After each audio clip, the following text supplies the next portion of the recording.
Hello everyone, and thank you so much for joining me for today's lecture. Today we are going to look into the IND or Investigational New Drug application, and of course how we use it in order to prepare a package that we are going to submit to FDA using the electronic common technical document format.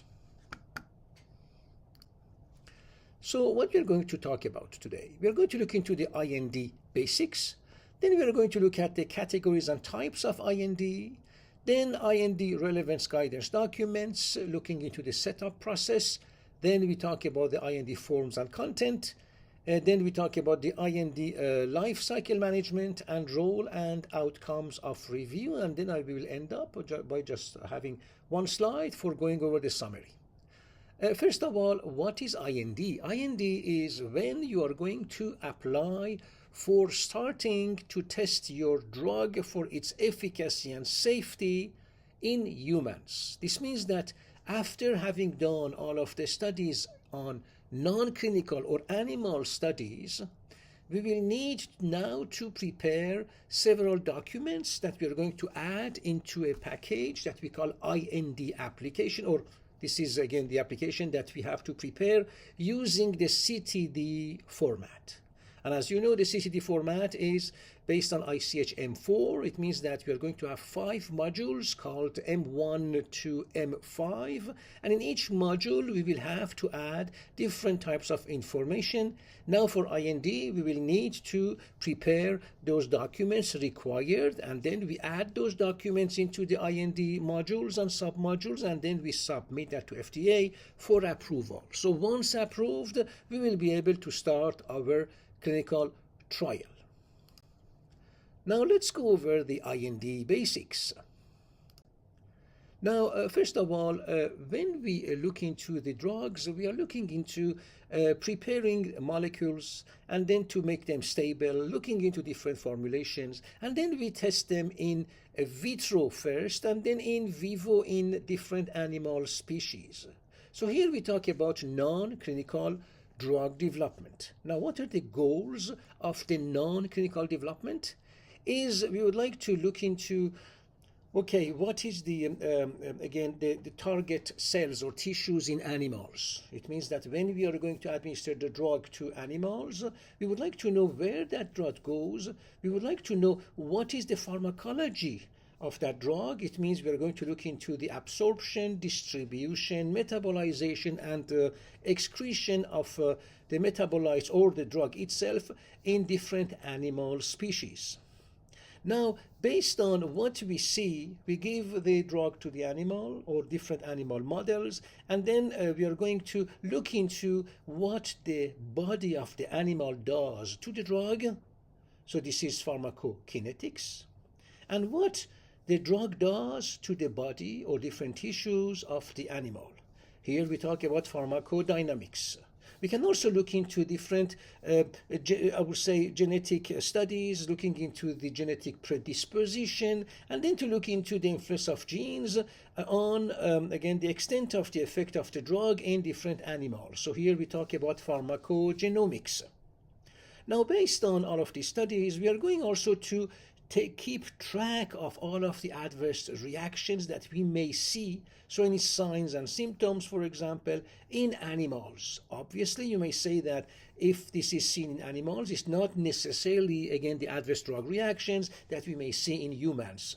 You are absolutely right. However, we do have several adverse drug reactions that are, again, shared in between different animal species and humans as well. So this is why we will need to look into, again, the adverse drug reactions related to the use of the experimental drug in animals as well. Now, in addition to this, we would like also to have some idea related to the job, to the work of the drug on animal diseases. So, of course, we have different animal models. For example, for obesity, we are using rodents. For the memory, for example, we are using primates. For different immunological studies, we are looking rabbits, again, among other animal species. And for example, for heart, for example, for the cardiovascular diseases, we may also look pigs as well. So what we do is that we may cause some issues, some diseases. For example, disease conditions like heart attack. I mean, this will be done, I would say, it will be caused in pigs, for example, and then drugs that are for, again, helping, I would say, people in order to treat different conditions after a heart attack are going to be tested in pigs who had again, the heart attack, for example. So anyways, I'm not going to go into details of what are the animal species that we are using for each type of disease condition, but what happens is that after the non-clinical studies, we are going to have a much better idea of the safety and efficacy profile of our drug. Now, let's talk about the types and timing of non-clinical development work. So here what you see is, again, a picture related to non-clinical studies in the process of new drug development. Now, when you look into the left side of the slide, we will see two columns. One of them is exploratory studies, and the other one is GLP studies. GLP standing for Good Laboratory Practice. Now, when we talk about the exploratory studies, we are going to look into the pharmacokinetics. So, what the body of the animal or the animal model does to the drug. So, this is where we are going to look into the absorption, distribution, metabolization, and excretion of the drug itself, if not metabolized or if partly metabolized, and of course, its different metabolites. What we can also do in animals that we cannot do in humans is about toxicology. So we are going to have in the exploratory studies toxicological studies as well. And what happens is that, again, experimentators are going to start with a low dose of the experimental drug, and then they are going to do what we call a dose escalation in order to reach the level of toxicity. And then they are also going to keep track of all of the signs and symptoms that we can see in different animals when they are exposed to the toxic doses. So it allows us to establish what is a toxic dose for each animal species. We can also look into the genotoxicity. Of course, this is in vitro. We can also look into the safety pharmacology. As I already mentioned, we are looking into any adverse drug reaction experienced by different animal models that we are using in our experimentations. And we are also going to look into efficacy studies. For example, we can cause cancer in an animal model, and then we are going to now use different doses of our experimental drug, which is an anti-cancer drug in my example, and then we are going to look into how that drug is going, for example, to contribute into decreasing the diameter of the tumor cells, for example. Now, coming back to the GLP studies, here we are talking about the toxicological studies, toxicology because we look into the toxins and the toxic effect of the drug. And now it may be up to 4 weeks, and we are going to use 2 different animal species. Now, I cannot tell you which one because, as I already mentioned, depending on the disease condition and the disease type, scientists are going to choose specific animal models. Then in the GLP studies, we can also look into the genotoxicity. So this is going to be in vitro and in vivo. In vitro, it means that we are going to isolate cells and we are going to look into the effect of the experimental drug on the cells. So here we can have, for example, petri dishes. We are going to use a cell culture, and then we are going to multiply again a cell with a disease condition, and then we are going to look into the effect of the drug. But then when we are talking about in vivo studies, we are looking into testing the experimental drug in vivo, in living animals. So here again, this is part of the GLP studies.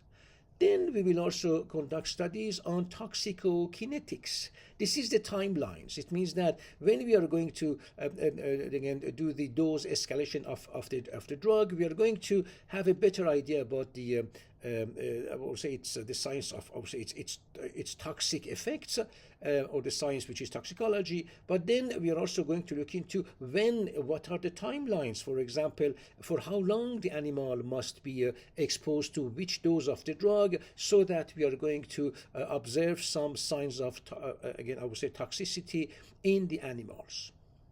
We also continue with the GLP studies in order to look into the safety pharmacology. And obviously, we are also going to look into the reproductive toxicology.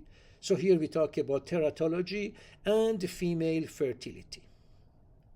So once we have done these type of studies, we are going to have a much better idea related to the efficacy and safety of our experimental drug in several animal species. Now it's time, based on, of course, the results that we get from non-clinical studies, it's time now to prepare the package for the investigational new drug if we would like to test our drug in humans. In order to prepare the IND, obviously, FDA has several guidance documents, and we are going to, of course, look at those guidance documents as well. Now, in IND, we will need to prepare that using the CTD, or Common Technical Document format. It means that our application must have 5 modules. Each module is going to have its own sub-modules, and we have to add different types of documents in each of the sub-modules.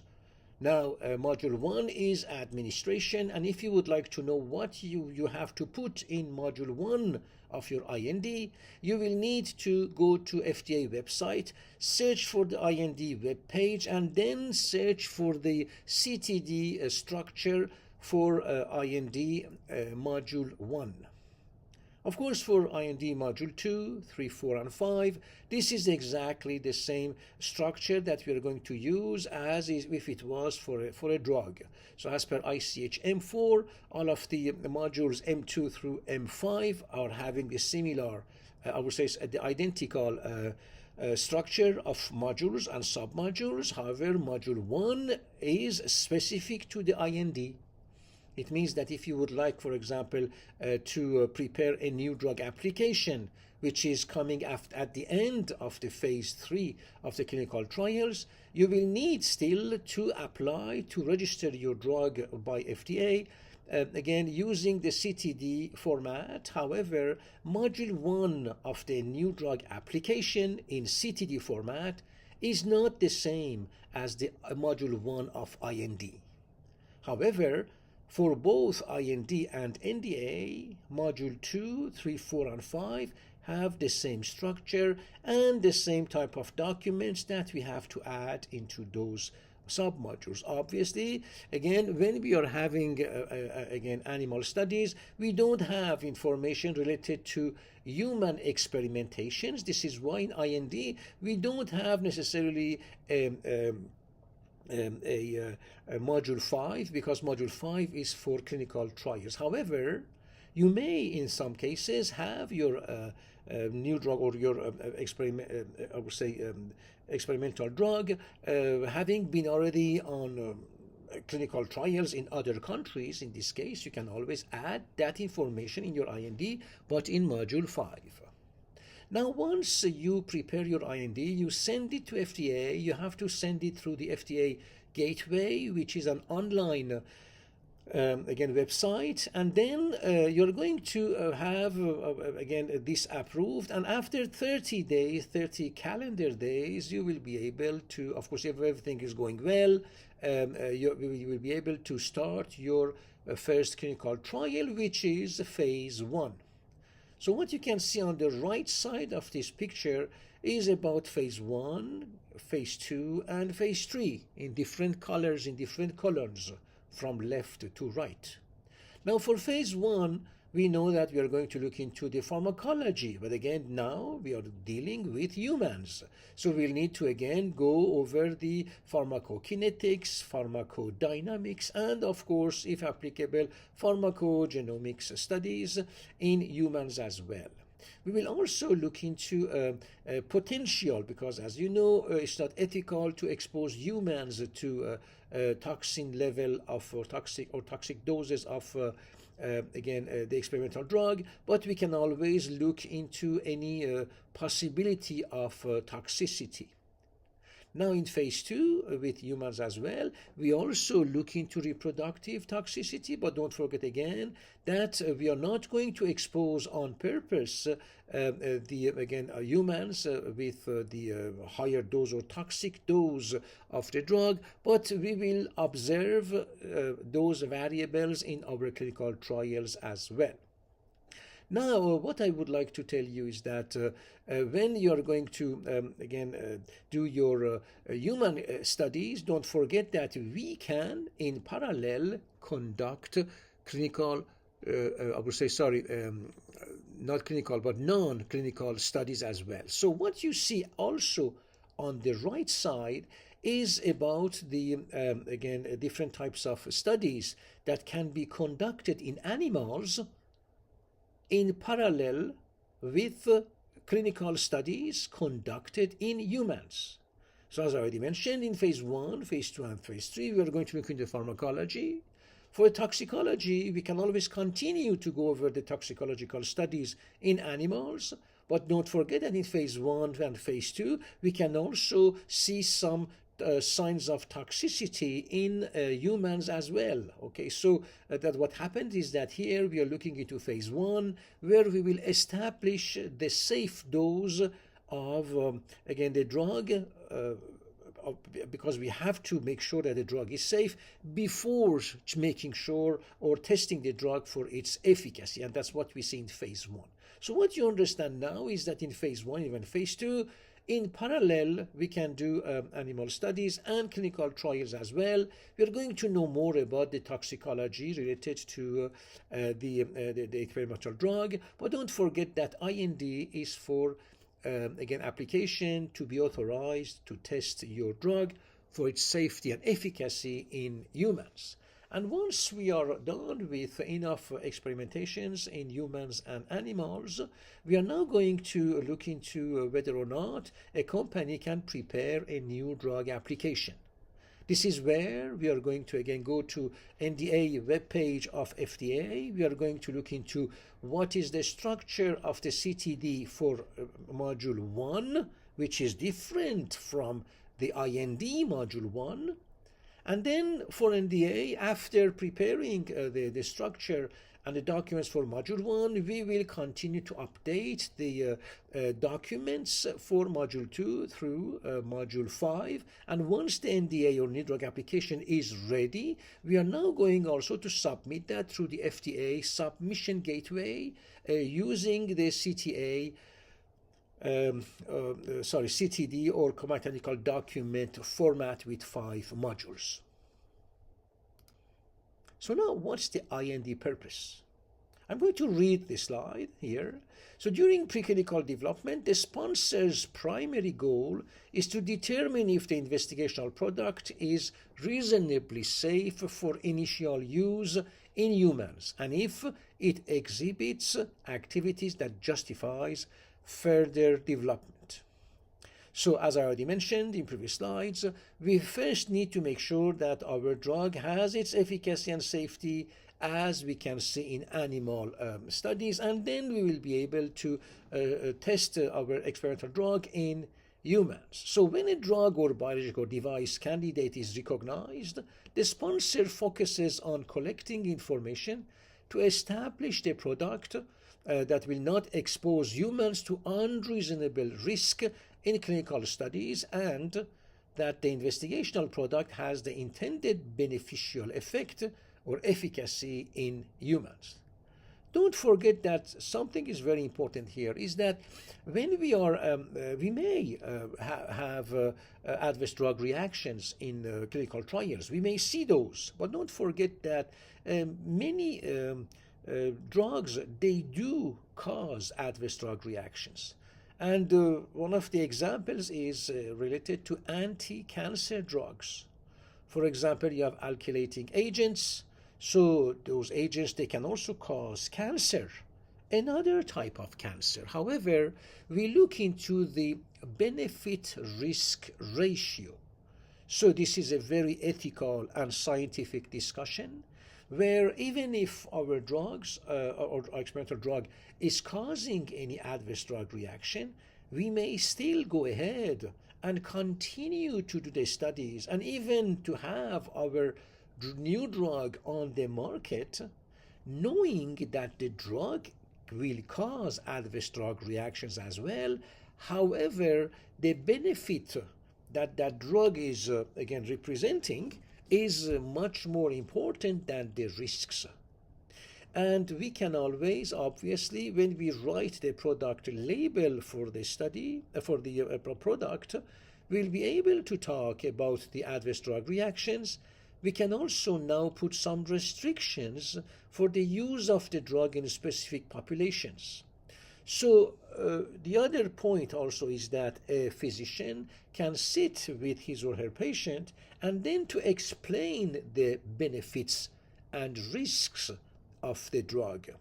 And it's not just for any experimental drug that are going to the market, but for any existing drug as well. When you go to a pharmacy and then you're going to get again a drug, you know very well that we will give you a documentation, a paper, and on the paper there are some information related to the use of your drug as well as the risks of using that drug. So as you can see, almost all of the drugs that we are using, they are having adverse drug reactions. I mean, they cause adverse drug reactions. But again, we always look into the benefit risk ratio. And then when a physician is going to prescribe that medication or drug to a patient, the physician is going to explain the benefit risk ratio. Another level in order to safeguard the well-being of patients is that the pharmacist also go over the important information, safety information related to the drug with the patient. This is why when a patient goes to a pharmacy, when the patient is getting one of the prescription medicines, the pharmacist is going to explain the best way to use it, how to use the drug, as well as any potential adverse drug reactions. And what happens now is that if there is any issue with the drug, again, it's not just reporting the issues to the pharmaceutical company, but we also have patients again in front of us. This is very important to make sure that patients know what's the best way to use the drug, and if they experience any adverse drug reaction, to go to their physician, and of course to sometimes stop their treatment, to go to their physician, and then the physician is going to now maybe do a dose adjustment. Maybe the physician is going to change the drug, for example. The example is with oral contraceptives. For example, in women, we know very well that the dose must be adjusted. Even the contraceptive must be adjusted. If not, it may cause harm, such as hemorrhage, for example, to the women population. So we know already very well that our drugs that are again in the market may not be all safe. However, we use them within the safety again norms based on their benefit risk ratio. So now let's talk about IND itself and the regulations. In order to look into the IND again application, you have to refer to 21 CFR Part 312. 21 is the Title 21, which is the Food and Drugs and Cosmetics Act. You can always go to, again, the website, which is electronic, again, Code of Federal Regulations, ecfr.org or .gov, and then you will be able to have access to all of the American laws. They're all in titles, Title 1 to Title 49, and then the Title 21 is the Food and Drugs and Cosmetics Act. So when you go to the website and you open the Title 21, you will be then able to find the Section 312, which outlines the steps necessary to take to receive FDA approval test and investigational compound in the United States, and again freeze it from the restrictions of marketed product. Now, if you would like to test an experimental drug in humans in Canada, you will need to go to Health Canada website, and you will need to prepare what we call a clinical trial application. So an IND in the USA is equivalent to CTA, or clinical trial application, in Canada. Don't forget that when you are getting the authorization to test your drug in humans in the US, you can only test your drug in the USA. If you would like now to test your drug also in Canada, you have to go to Health Canada website, go to the CTA webpage, and then in the CTA webpage you are going to see again the structure of Module 1 that Health Canada is asking us to prepare, and for the remaining, so Module 2 through Module 5 of the CTD are the same as well. Now, if you go to the Europe, for example, you're also going to apply for a clinical trial application. In some other countries, it may be called CTX, or clinical trial exemption. In all of these cases, we will need to prepare our package for being authorized to test our drug, experimental drug in humans, in CTD format. Now, the Federal Food, Drug and Cosmetic Act, that was Title 21, requires that a drug be subject of an approved marketing application before it's transported across state lines for clinical purposes. So sponsors must seek an exemption from this requirement. Now, the IND is the means through which the sponsor technically obtains this exemption from the FDA and allows the sponsor to legally ship an unapproved drug or import the new drug from a foreign country or across state lines. Now, the IND serves many other purposes outside this primary remit that we are going to see in the next slides. So you can import experimental drugs to the USA, but you cannot use that. It means that if you would like to test an experimental drug in any state in the USA, you will need to go through the IND process. So you will have to go to FDA website, prepare the IND application, and then when FDA gives you the authorization to test your experimental drug on the US soil, then you will be able to start recruiting your patients and conducting your clinical trials on the US soil. Now again, if you would like to do the study in Europe, you have to go through the European regulations. If you would like to test an experimental drug in Canada, you have to go through the Health Canada regulations. But again, as you now understood, IND in the US, CTA in Canada, or in again in Europe, or CTX in Australia, for example, they are all being made by using the Common Technical Document, or CTD format. So having 5 modules, and in each module we will have to add different types of information in order to show the safety, efficacy, and the quality of our experimental drug that we would like to put on the market. Now, an IND is required to initiate a clinical trial in the US if the drug is a new chemical entity. If it's not approved for the indication under investigation, it means that if you are having a drug which is, for example, used for the disease XYZ, the drug can only be sold for the disease XYZ. If you would like to test your drug for another type of disease or another disease, you will need to go through clinical trials. So you cannot sell, it's illegal, to sell your drug with a different indication for which it was approved by FDA.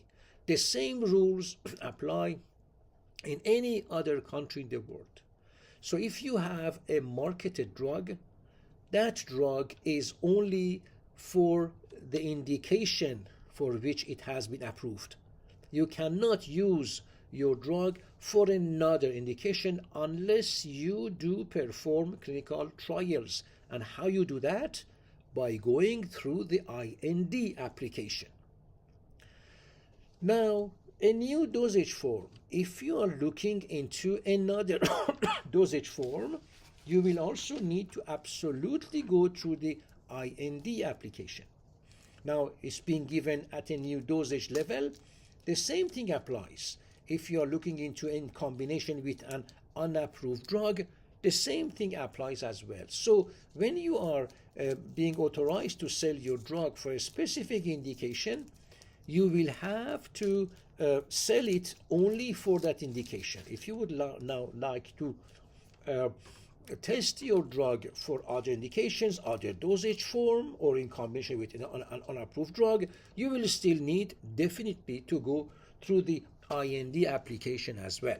And of course, when we talk about IND, we are talking about getting the authorization from FDA in order to test your drug for its efficacy and safety for a new dosage form, for a new dosage level, for a new indication. And in this case, you will be able to conduct clinical trials, again, phase 1, phase 2, phase 3, phase 1 if it's applicable, of course, but phase 2 and phase 3, in order now to prepare and submit a new drug application to FDA. The same rule also applies in Canada, in Europe, in any other country as well. Now let's go over the IND relevant guidance documents in the USA.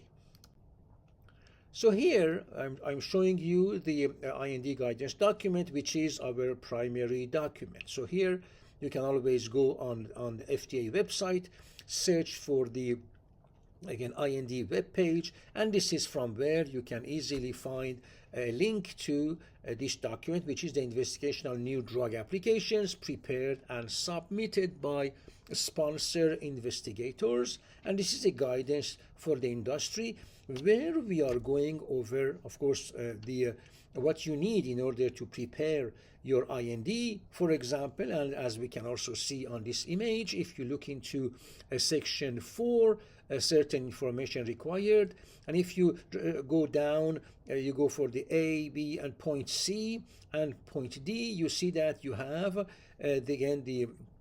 you need to prepare a statement of general investigational plan.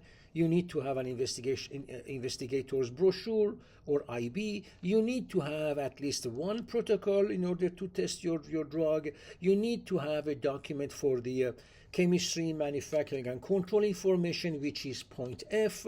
In point G, we see that you also need to have a pharmacology and toxicology information. In point 8H, you need to have, if applicable, you may have previous human experience with the investigational drug. And then, of course, they also talk about the submission, where you are going to, how you're going to prepare your submission, and where you are going to submit your IND application. Then, in the guidance document, you can also see how long does it take for your IND to be approved. And obviously, you will need to prepare different types of reports, such as a safety report and IND annual reports, when you continue to do your clinical trials. So as you see, it's not just a matter of getting the IND approved. It's a matter of preparing a package with full documentation related to the safety and efficacy of your experimental drug. So once you prepare your IND and you submit your IND for approval, FDA is going to give you an IND number. And then using that IND number, you will be able now to start your clinical trials. However, you will still need to submit different types of reports, mainly related to the efficacy and safety of your studies, of your drug, using your studies to FDA, as long as you are going to continue to do the experimentations in humans. Now, you read the IND application prepared and submitted by a sponsor investigator and think to yourself, how do I convert this to ECTD format?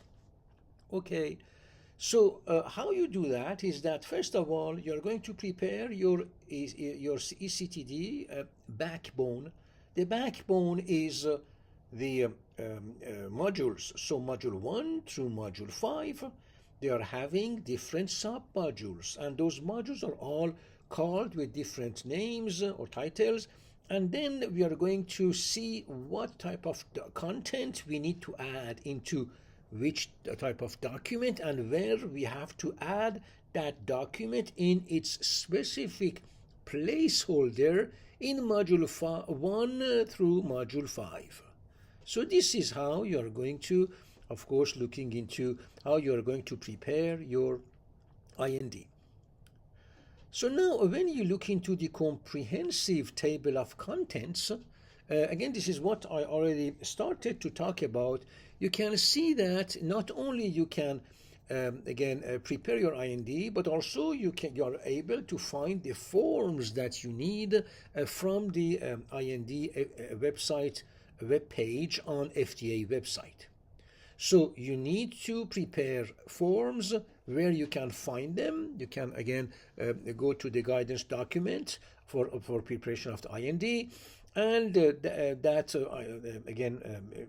section is going to tell you what forms you have to prepare. But don't forget that when we are doing all clinical trials, we may have some changes to make. If a change is made, we cannot again continue with our studies. If, for example, you're changing something in, for example, the number of visits in your original protocol for testing your drug in humans, you cannot just add another set of visits. You cannot just easily add another group for the experimentations with a lower or higher dose. You will need to do what we call changes. And we don't call those changes, we call those amendments. So what you can see also in the guidance document here is that you do have also forms and information to provide with to FDA for any amendment. And I can tell you that for the amendments, we may do changes to the IND, of course, to the protocol, the study protocol as well, but any other thing, for example, if you are having a supplier for your experimental drug, if you change your supplier, you may need to change the IND as well, because in, again, one of your documents in your IND application in CCD format will have the information related to your supplier. If you are changing the dosage form, if you are changing, again, the number of patients in a protocol, for example, they are all different informations, of course, that if they are notifiable, they need that you go ahead with an IND amendment. And again, as I already mentioned, we may have several amendments of the IND every year. Now here we can talk about IND safety reports and IND annual reports. As I already mentioned, when we are looking into the safety and efficacy of our experimental drug, not only we look at the efficacy profile, but we also go over an activity that we call pharmacovigilance and drug safety. This means that if there is any untoward medical occurrence experienced by any of our clinical trial subjects, those must be retained in a system. Now, if those untoward medical occurrences, they are related to the drug, they are, we call them adverse drug reactions. If we don't know if an event occurred and it's whether or not related to the use of our experimental drug, we call that an adverse event. Now you see the difference between adverse event and adverse drug reaction. If the event now is causing hospitalization or, God forbid, death, or of course, if this is a prolongation, I would say, again, yes, of course, causing the prolongation of hospitalization, for example, or if there is any, again, anomaly that is going to cause, they may now, I mean, we can call them serious. So you can have serious adverse drug reactions.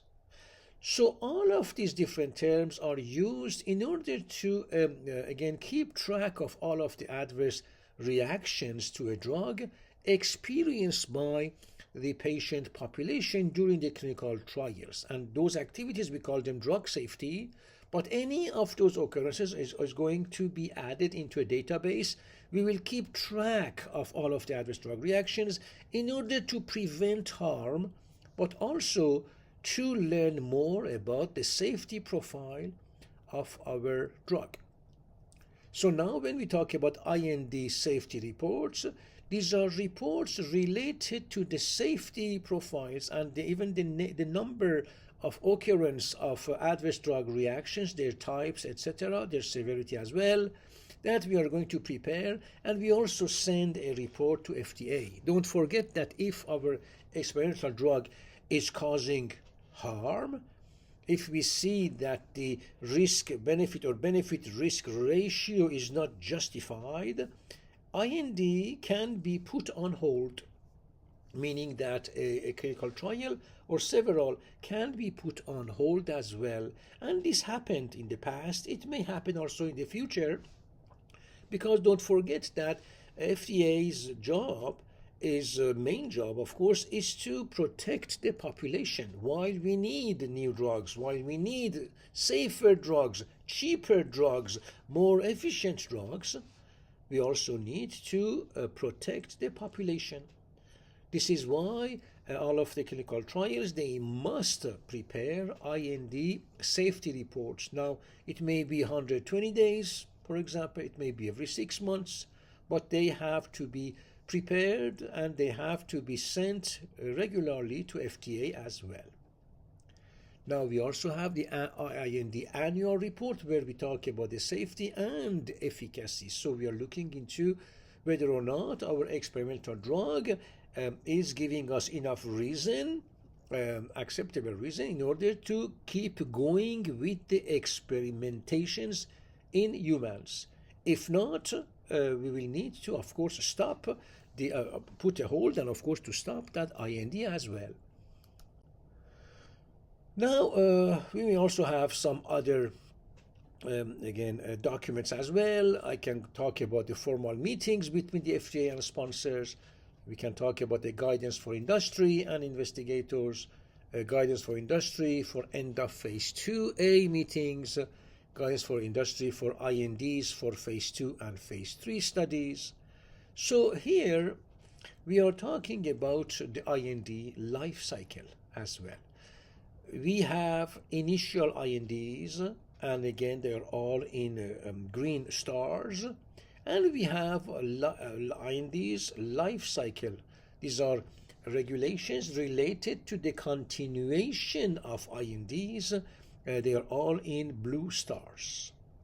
So when we are talking about a formal meeting between the FDA and sponsor or applicants, this is on the top left side of this slide, we are talking about the fact that when we would like for the first time to start testing our drug for efficacy and safety in humans, we will need to talk or to meet with FDA reviewers or officers. And this is where we talk about a pre-IND meeting. We have to prepare, again, pre-IND meetings. So we are going to prepare, say, it may be 40, 50 slides, usually over 2-3 hours of meetings with FDA. We're going to ask several scientists and physicians in order to talk about the safety and efficacy profile of our drug and, of course, its quality. And then, based on the information, we are now going to ask FDA if we need to provide FDA with more guarantees, or would say, or more information, so that FDA would be willing to look into reviewing our IND application. Because in the meeting, FDA is not going to tell us that it is going to approve it. It will just tell us that, again, we did put enough information and this is enough in order for FDA to review the IND application. Now, when we go through phase 1 and we are going now to establish the safe dose of the use of the drug, and we also know about the pharmacology of the experimental drug, we may now want to go to phase 2 and 3. This is where we are going to look into the guidance for industry related to INDs for phase 2 and phase 3 studies. This is at the bottom of the slide on the right side, I would say the middle right side of the slide. Then we also have, again, when we continue with our phases, we will finish now, we will be at the end of phase 2. So here, we need again to have, we can have a meeting with FDA reviewers and officers in order to make sure that we are having or accumulating enough evidence in order to support our application for, again, a new drug application in order to go over the market. So these are all examples of IND guidance documents, and again, these are just additional examples that you can find on the FDA website in the IND web page. Now we also have again an IND guidance for COVID.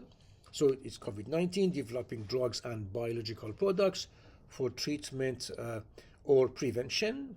So this is again another green star, so it's an IND initiation. Now, when we look into the IND web page on FDA website, this is what you can see on the top of the slide. So it's how it is. So it's an investigational new drug IND application, and this is from where you will have links to different web pages where you will have access. You will have access to enough information related to which forms to choose to complete, which type of documents you have to prepare, what type of information you have to add, how you are going to write, again, a request for a meeting with FDA, etc. So here they are all the list of the guidance documents. Now here you can always search, again, in the guidance document as well, because there are thousands of those guidance documents. So in this case, you can always go to FDA website. This is at www.fda.gov, and you can always search for the guidance documents through their search engine as well. Now, what are the IND categories and types? Now, we're going to talk about the categories and types of the IND. And of course, I'm asking you to learn more by going to the link, which is already posted here. Now, we have two categories of IND. The first one is commercial. It applies to most biotechnology and pharma companies that are submitting investigational new drug applications. Now, these are regulatory professionals working in industry that are typically submitting commercial INDs. Now, we also have research or non-commercial, typically coming from the academia, for applying for investigational new drug. Now, of course, these are for drugs that will not be commercialized. But still, even if you would like to test an experimental drug in humans, you will need to get an IND, even if it's not going to be commercialized. This is a way, of course, to protect the human subjects. Now we have three IND types. In addition to the commercial versus research categorization, there are three IND types. One of them is investigator IND. One of them is an emergency use IND, and we saw that with the COVID vaccine. That's a recent case. And we also have a treatment IND. Now, let's talk about the investigator IND. So, an investigator IND is submitted by a physician or multiple physicians at the sponsor company, typically the chief medical officer, who both initiates and conducts an investigation, and under those immediate direction, the investigational drug is administered or dispensed. Now, typically, investigator IND are used to propose studying an unapproved drug or an approved product for a new indication or in a new patient population. This is the most common form of IND and the mechanism used by most sponsors. Now, let's go over emergency use IND. As you can probably guess from the name, this IND route is for FDA to authorize use of an experimental drug in an emergency situation that doesn't allow time for submission of typical investigator IND in accordance with 21 CFR section 312.23 or section 312.20. So you can read those sections by going to the Electronic Code of Federal Regulation website. You go to Title 21, which is Food and Drugs and Cosmetics Act of the USA, and then you're going to open sections 312.23 and 312.20. So the emergency use IND is also used for patients who do not meet the criteria of an existing study protocol, or if an approved study protocol does not exist. So these are exceptions that exist. Now we can talk about the emergency use of INDs in the time of the COVID-19. So there's no need that I go over again all of the events, but I just wanted to let you know that yes, we needed, of course, to go look into testing the in vitro diagnostic products, for example, or personal protective documents as well. So we needed to test them in humans, and this is why we had emergency INDs as well.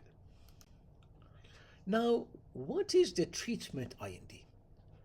The treatment IND is submitted for experimental drugs showing promise in clinical testing for serious or immediately life-threatening conditions, while the final clinical work is conducted and the FDA review takes place. Now, it's seen often in therapeutic complex, life-threatening areas such as oncology. Now let's talk about IND submission setup process. Now, how we are going to request for an IND application number. So obviously you will need first to contact the secure email fda.hhs.gov, and then you send one email per application number request. So once you are going to get the application number, then you will be able to apply or complete the forms and then to prepare your package. Now for this, what you do is that in the email you have to add again the following. So the subject is request for a pre-assigned number.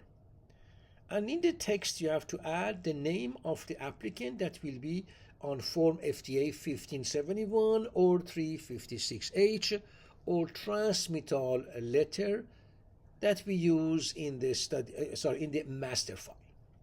You also need to add your address, of course, your corporation, your pharmaceutical company, street, city, state, etc. Then you have to use the name of the US contact, because when you are conducting a clinical trial on the US soil, you need to have a business office on the US soil. And you need to have minimum a contact person on the US soil. Then, following with the text, you're going to write here the name of a drug or subject of the master file, and then you're going to write, if applicable, the drug trade name. Now, if requesting an IND, a new drug application or a biological license application, you need to include the following: the indication in the text of the email, the indication, and the review division if it is known. Now, if requesting for an IND, you will need to include one of the following as well: going into the text of the email. The commercial IND, if the product under investigation is intended to be commercialized at a later date. Research IND, if the product under investigation is not intended to be commercialized at a later date. Now, research INDs are generally sponsored by individual investigators, academic institutions, and non-profit entities. And of course, it may include INDs for emergency use or other expanded access. So after 3 business days, not calendar days, so not during a weekend, so after 3 business days, you are going to have a pre-assigned number that will be issued for your IND.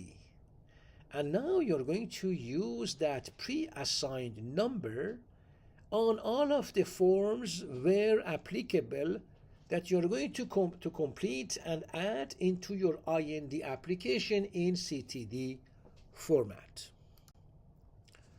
Now, if you would like, of course, to now submit your IND through the electronic, again, gateway or submission gateway. Here it's in the title. ESG is Electronic Submission Gateway of FDA, which is a website. You will need, of course, first to go to the website, you apply for a test account, then you set up and approval of test account, then you send the test submission of your IND in CSV format, and then you set up a production account. A production account is, it's a way that we talk about all of the, I would say, applications where you are going to have an application in test mode. So here we talk about sandbox, or we are having an application in a live mode. We call that production. So here when we talk about the setup production account, this means that this is not anymore a test account. You can start applying for a test account on the electronic submission gateway of FDA. But then when you are going to submit your real submissions, you will need to have set up in advance a production account on the electronic submission gateway. And then you are going to send your submissions through the production system. So again, when we talk about the production system, it means the live system, the real system where you are going to use it. It's not a test system. Now, if you would like to have a pre-IND consultation, here I'm going to read the text of the FDA. So as per FDA, the pre-IND meeting can be very valuable in planning a drug development program, especially if sponsors' questions are not fully answered by guidances and other information provided by FDA. Now, early interactions with FDA staff can help to prevent clinical hold issues from arising. We talked already about the clinical hold, as I told you. If there's any issue, and if there's an issue with the study where the well-being of our subject or human subjects are now in jeopardy, obviously FDA can put an IND hold where you are going to stop your study. Now, by having those pre-IND meetings, this is a way to give more information, get more guidance from FDA on the regulations in order to prevent clinical hold. Now I continue with the text. A pre-IND meeting can also provide sponsors information that will assist them in preparing to submit complete investigational new drug application. Of course, if you'd like to know more about this topic, you can always look into the link that is already posted at the end of this slide. Now, a request for the pre-IND consultation or pre-IND meeting is usually a few months before we start, before we plan to have our first clinical trials. So now we have to talk about, of course, different information. So here we talk about, for example, potential benefits of pre-IND consultation. First of all is identifying and avoiding unnecessary studies, because studies can be expensive and we don't want to put into jeopardy the well-being of again, human subject if not needed. Then it allows to ensure that necessary studies are designed to provide useful information for the FDA reviewers as well, gaining FDA support for a proposed strategy. Now potentially minimizing the potential for clinical hold, providing opportunity for creative exchange of ideas, obtaining regulatory insight, minimizing cost, etc.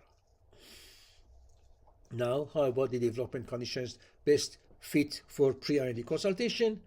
It's when the product is intended to treat a serious or life-threatening disease, when there is a novel or new indication, when there are no current guidance documents, when there are sponsors new to drug development, etc. We always recommend that we have a pre-IND meeting with FDA anyways, because it's the best way to look into having again several other pairs of eyes of people who are like us. They are subject matter experts. They know about the regulations. They have seen several other drugs and different strategies as well. So they are able to give us invaluable inputs, so that not only is going to be less costly for the companies, but mainly we are going to make sure that we are not going to harm anyone while preparing for another blockbuster, another excellent drug. Now, how ESG work? The electronic submission gateway. What happens is that on the right side you see the interfaces. So on the top you have the user, then you have it's a desktop, but this is not a desktop, it's a server that we call again electronic submission gateway. It is also connected both ways to a center inbox, and this is connected as well to a database that we call here a central system.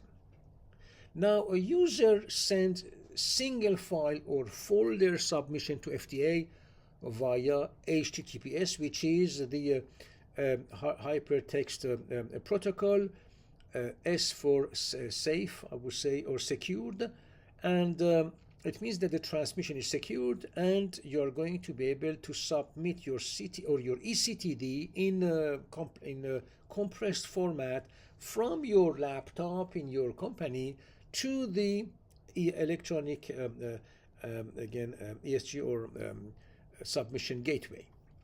Now then, number two is that ESG receives the submission and validates the signature. The signature is what you add when you convert your CTD to eCTD format. The content is the same. It means that you have 5 modules in both CTD and eCTDs. The structure of the module are the same, but there are signatures of the files in each module and submodule that will be unique to that file.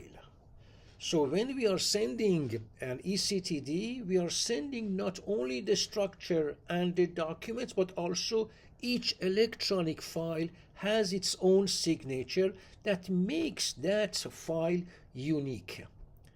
And obviously with the eCTD, we also have another folder where this is just a containing the I would say different fonts, for example, or other specific information that we add into those documents, in addition to an XML file. XML is a file which is an index of what files are in which subfolders or submodules in the eCTD submission. And then in step 3, FDA ESG sends a receipt to the submitter. Step number 4, the submission is assigned unique identification and is transferred to the center inbox, which is a database that is managing now the distribution of the documents that you added into your eCTD to or toward the right reviewers.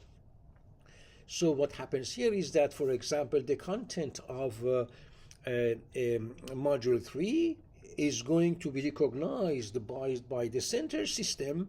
It will then be sent or it will be shared with different officers, review officers in FDA, and they are only being exposed to the, for example, to the CMC or chemistry manufacturing control document. So each and every of the files that you are submitting through the electronic submission gateway that exist in your CTD submodules are going to be shared with specific scientific reviewers in FDA, and this is being done by their center system or their database. Now an acknowledgement is generated and sent to the submitter, telling the submitter where your eCTD resides now. Now number 6, the center downstream system validates and processes the submission from the center inbox. And then number 7 is the center generates and sends an additional acknowledgement to ESG. Now step 8, ESG sends center acknowledgement to the submitter. So the submitter, it means you will be notified by the electronic submission gateway website about the status of the reception and the review of your application. It can be an IND, it can be a new drug again application, it can be again a drug master file application, it can be any type of application that you are using ESG. Now here you can see again the information related to the again IND 3-step acknowledgement. Now what are the IND forms and content?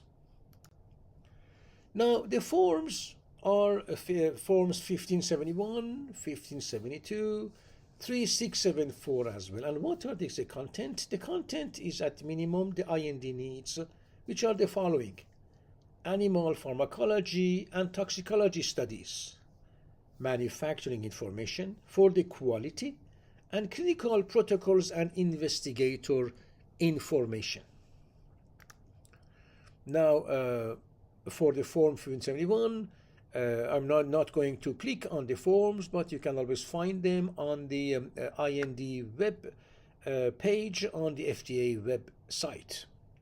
Now you can easily find form 1571, 1575, form 72, and then 3674, which is again the compliance with clinicaltrials.gov. Why? That's because when you're having a study, you also need to register the study in clinicaltrials.gov website.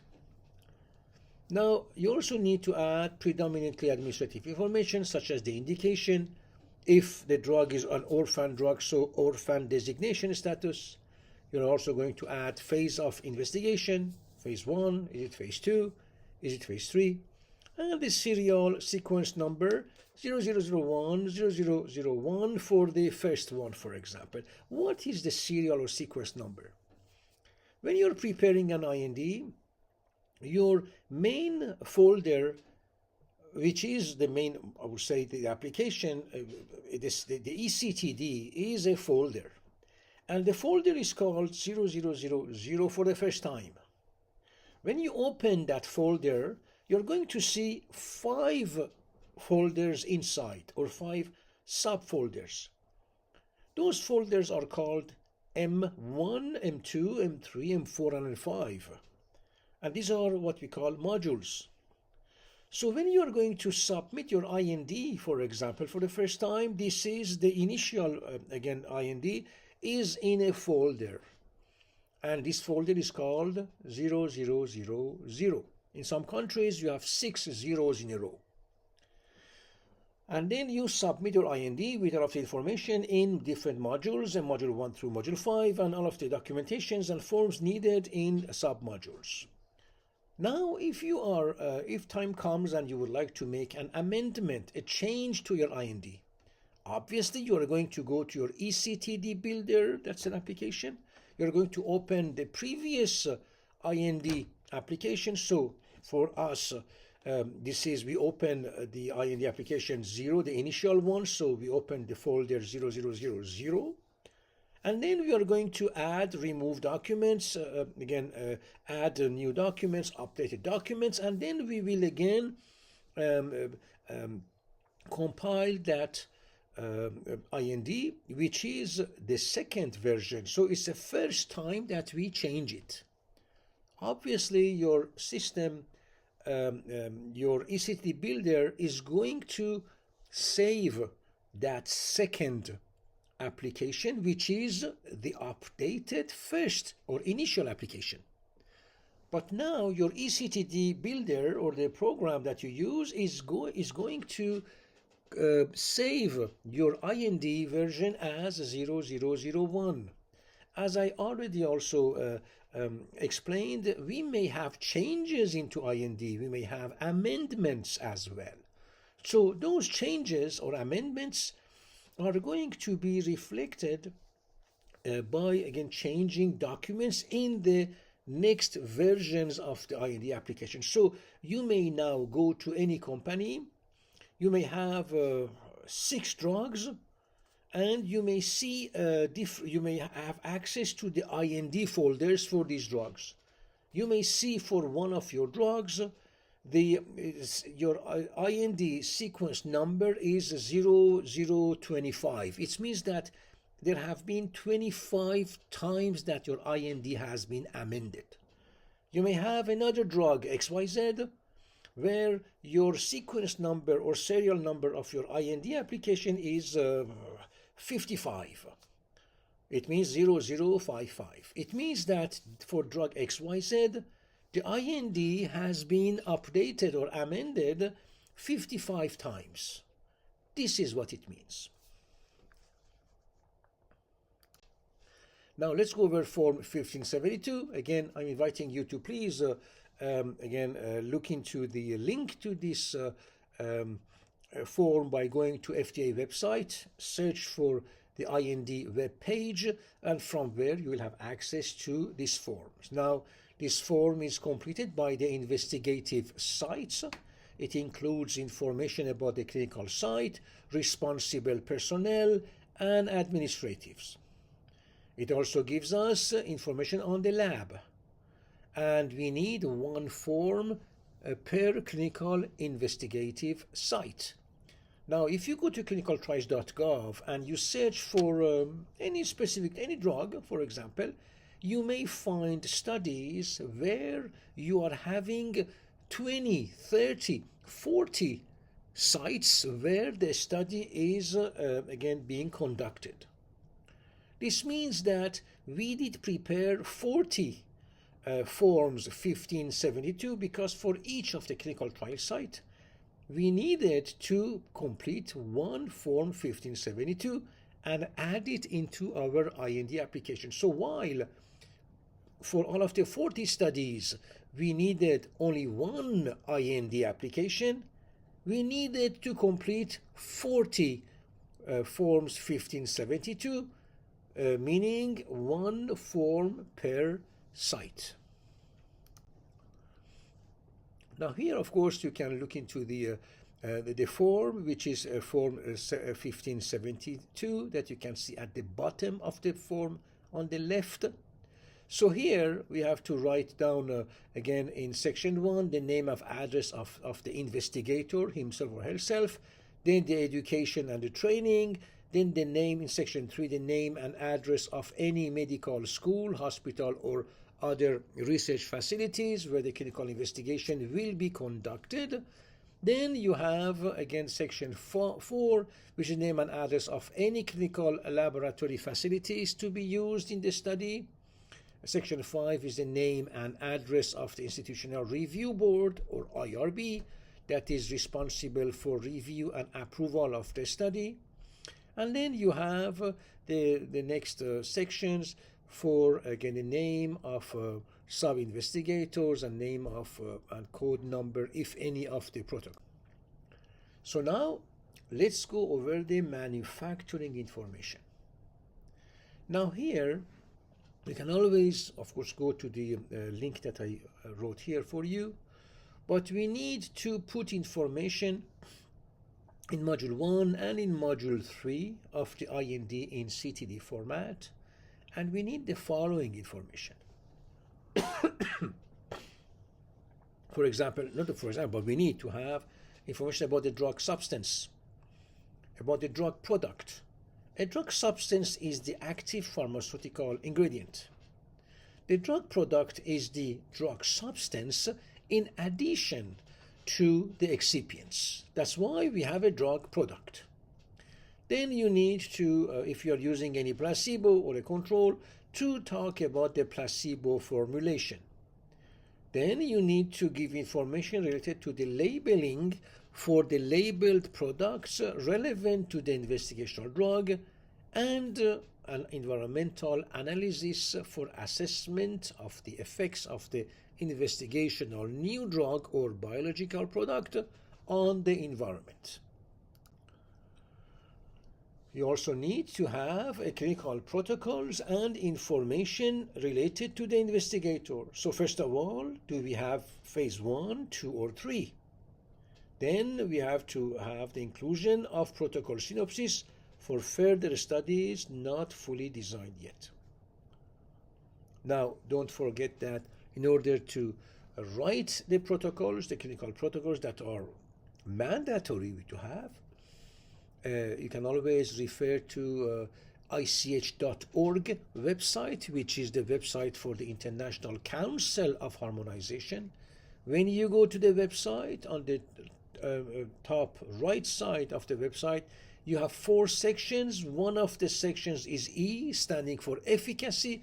You open that section, and then you are going to access ICH E6, which is the good clinical practice, and obviously the latest version of ICH E6 or GCP is R3 as of 2024. Now, what is the IND life cycle management?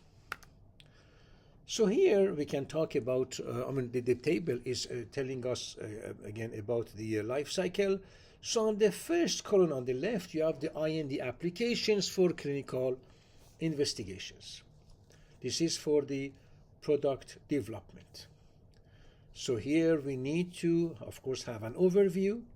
We need to have to prepare the contents and the format. We need to look into the regulatory and administrative components. We need to look into non-clinical components and clinical components. Now, what you see in the consequent columns is the IND application reporting, then IND application procedures, and then IND applications for clinical treatments on the right side. But overall, what you can see is that we are dealing with writing and having the protocols.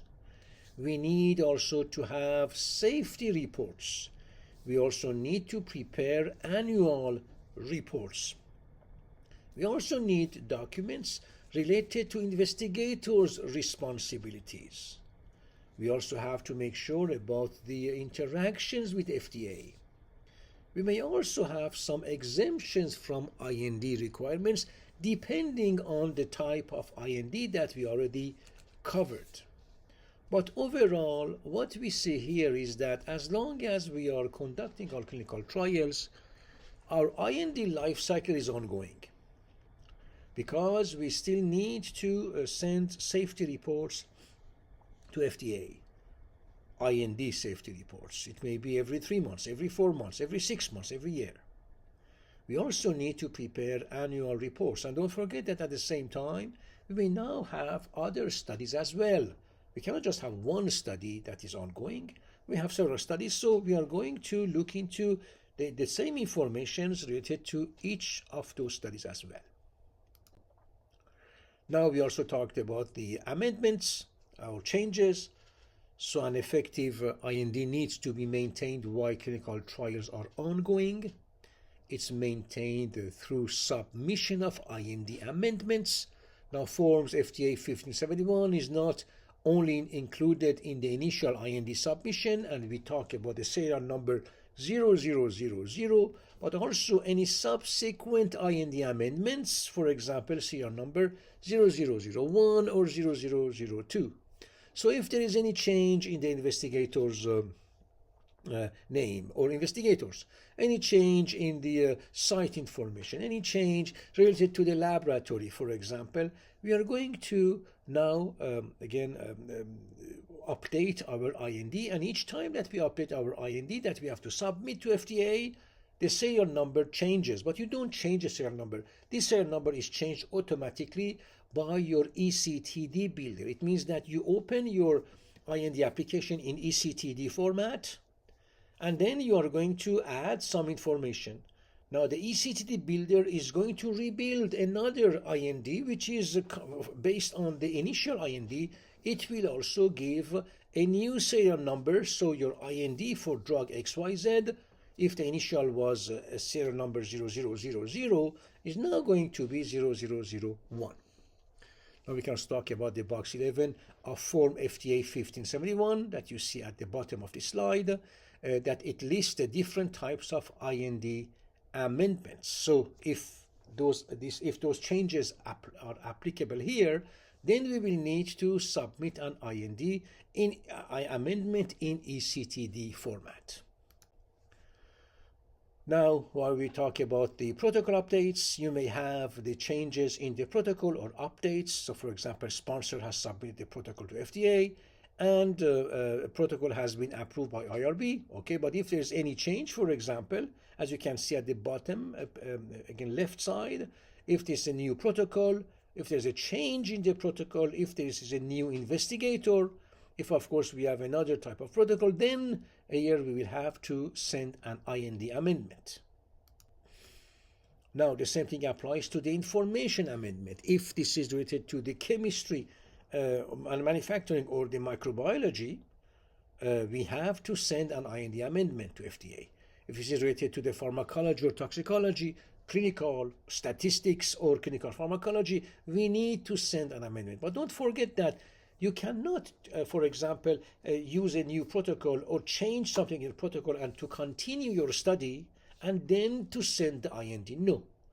We continue exactly our activities as there have been approved by FDA. If you have any change to make through the IND amendment, then you have to prepare the amendment and then to submit that to FDA. And once that newly submitted IND is approved, then you can make the changes.